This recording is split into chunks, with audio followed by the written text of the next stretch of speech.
many people today are very impressed by the secular knowledge, whether it be the knowledge of technology or the knowledge of psychology or the knowledge of different types of monetary systems and so on.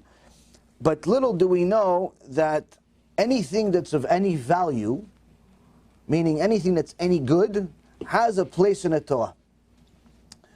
So much so, Rabotai Yekarim, that one of the main things that I remember studying as a kid, when I was maybe 15, 16, I was already taking some college classes, and one of the classes that we took was advanced placement of psychology classes. And we learned about this Jew named Sigmund Freud. Famous Jew, unfortunately wasn't exactly the righteous Jew, but nonetheless was a famous Jew that came up with some interesting theories about psychology, about the state of the mind, of how it's really split into three. You have the conscious, the subconscious, and the unconscious, and so on. And in 1899, exactly 120 years ago, he came out with his book, which rocked the world. And until this day, his work is studied. In essence, what he tells you is that there's certain things in your mind that is in the front of your mind. I ask you, what's, if I say the color blue, immediately you're going to see, oh, there's blue. You could visualize blue. I ask you something, what's 1 + 1? You're going to say 2. You don't have to really think about it. It's a reflex already. There's certain things that are in the back of the memory. You have to think about them. I ask you, what did you do, 6 months ago? You're going to have to think about it. And if you have a relatively normal memory, you're going to remember, oh, 6 months ago, I actually lived in this block. And you can remember certain things that happened. Well, where did you live 10 years ago? You're going to think about it for a minute or two, or maybe a second or two, depending on how fast your mind is. And you're going to say, oh, 10 years ago I lived in such and such place. Who was your teacher when you were this age? Oh, you're going to think about it, and maybe you're going to remember it, depending on your memory. But generally speaking, that's the way it works. You also have the subconscious. It's the stuff that you've seen in your life, but you don't really necessarily think about very often. But when push comes to shove, these things happen, and these things come to the front of your mind immediately without you even realizing what just happened. And many times, the things that we thought are forgotten really are stored in the front of our mind. Now, there are obviously more details. Nobody starts sending me emails. No, there's more details. Sigmund Freud said this and this. I'm not planning on giving you the entire book. You can read the book if you want. But you could also read the Torah. You could also read the Torah, and you'll see that Arav Wolbe Alav HaShalom already wrote that everything that Sigmund Freud said was already written by Rabbi Israel Misalant 50 years before Sigmund Freud was even born. Where did Rabbi Israel Misalant, the person that started the Musar movement almost 200 years ago, where did he get it from? He got it from 2,000 years ago. Where? It's in our Torah. It's in our written Torah. It's in our oral Torah. If you simply understand the mitzvot, certain mitzvot tell you how to do and what to do.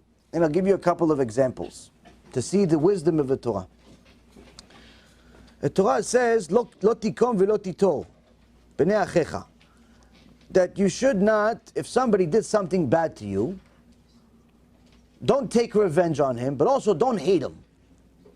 Now this is relatively understandable.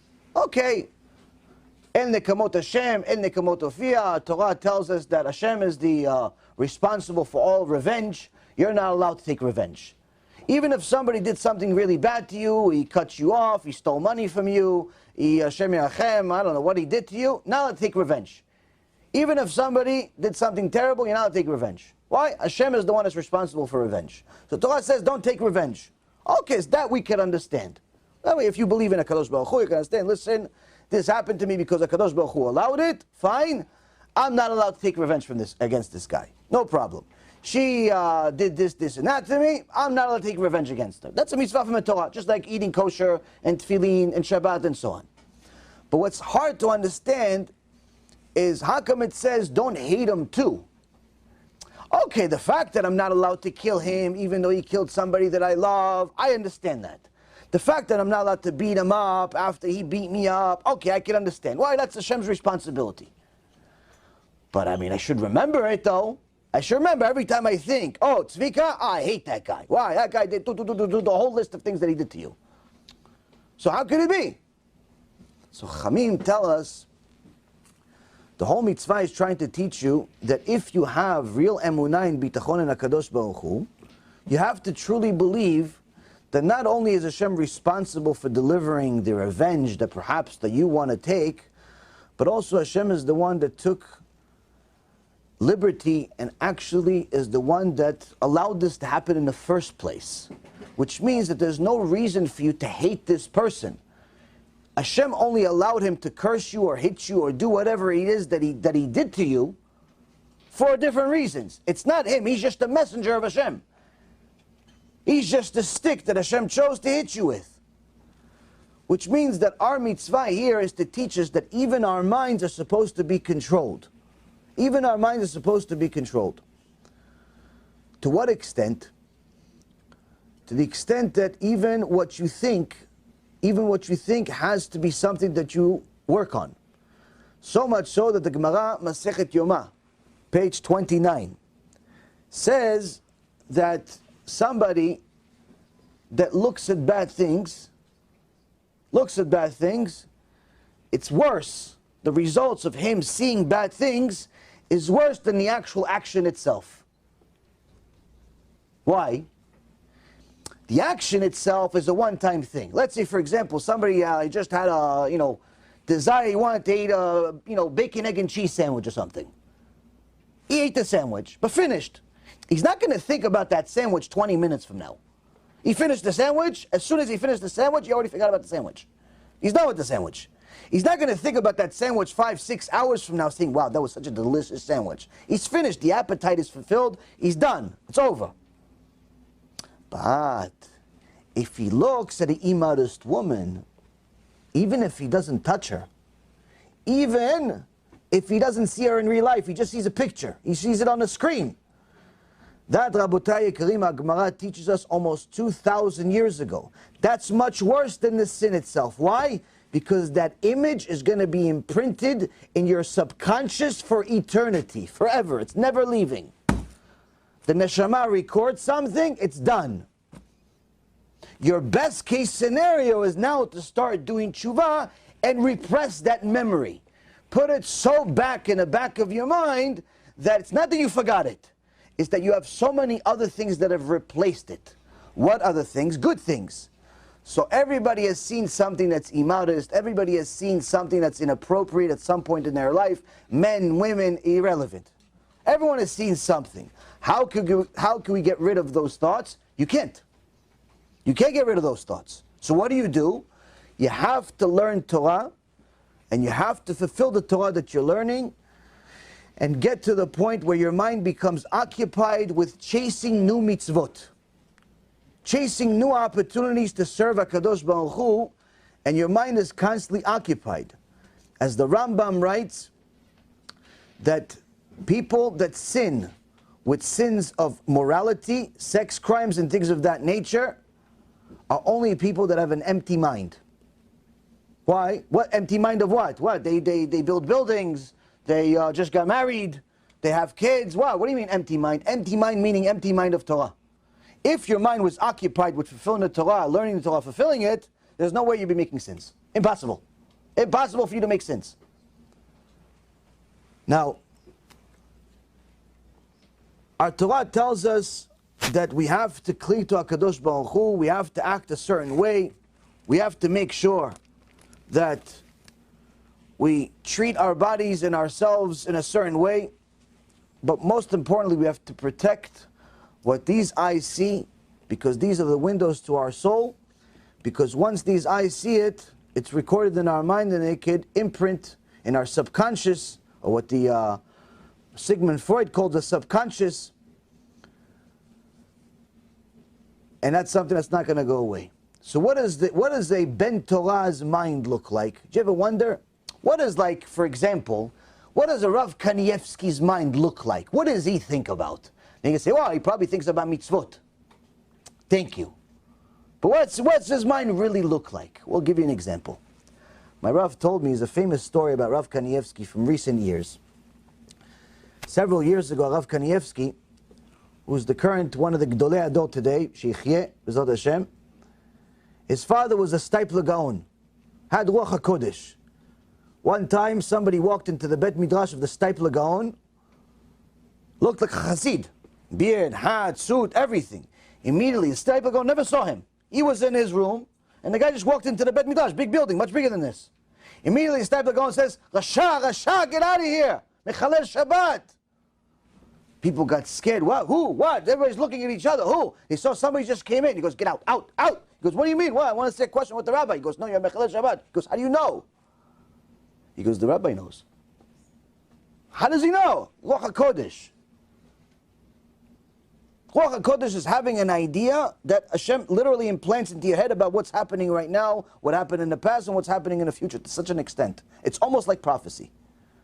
Now his son is the current Gdol Ador. Several years ago, Rav Kanievsky had a stroke.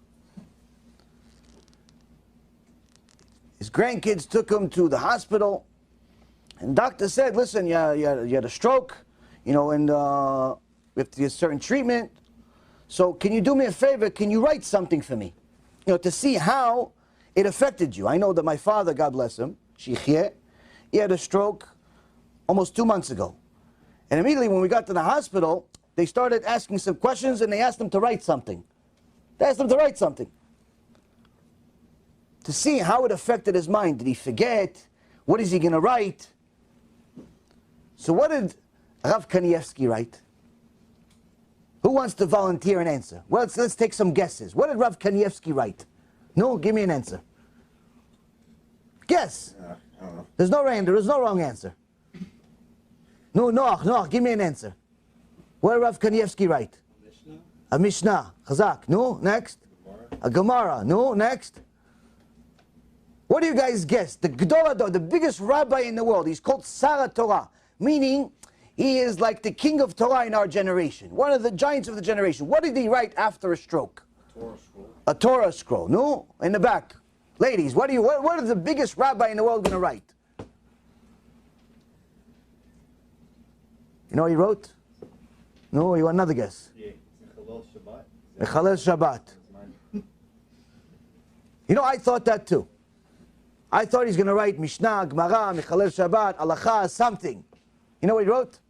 1, 2, 3, 4, 5, 6, 7, 8, 9, 10.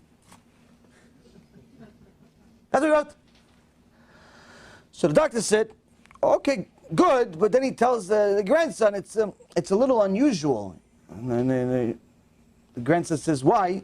He goes, well, usually people write their name. Usually people write their name. You know, I ask them to write something without telling them what to write. The typical person writes their name. I mean, it's okay, he wrote numbers and it's in order, it's not a problem, it's just a little unusual. So the grandson was interested. Why? Because he knows that his grandfather is a Sefer Torah, it's a living Sefer Torah, so everything has a reason. So he says, Grandpa, how come you wrote numbers? How come you didn't write your name? So after a stroke, Rav Kanievsky says, what do you mean? Don't you remember? The Gemara in Masechet Gittin says, never write your name on a blank piece of paper, lest somebody take and write something on top of your name, and that becomes a contract you have to hold by.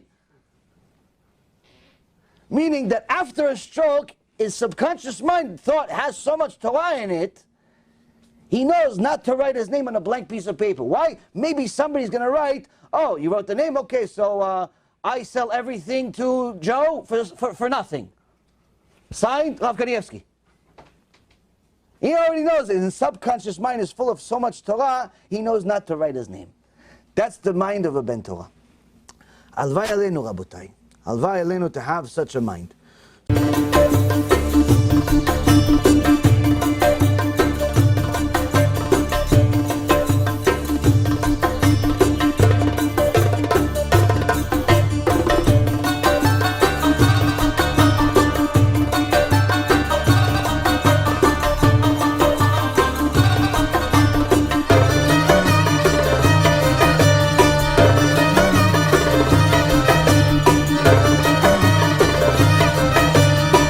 אני מברך את הרבנים, רגע.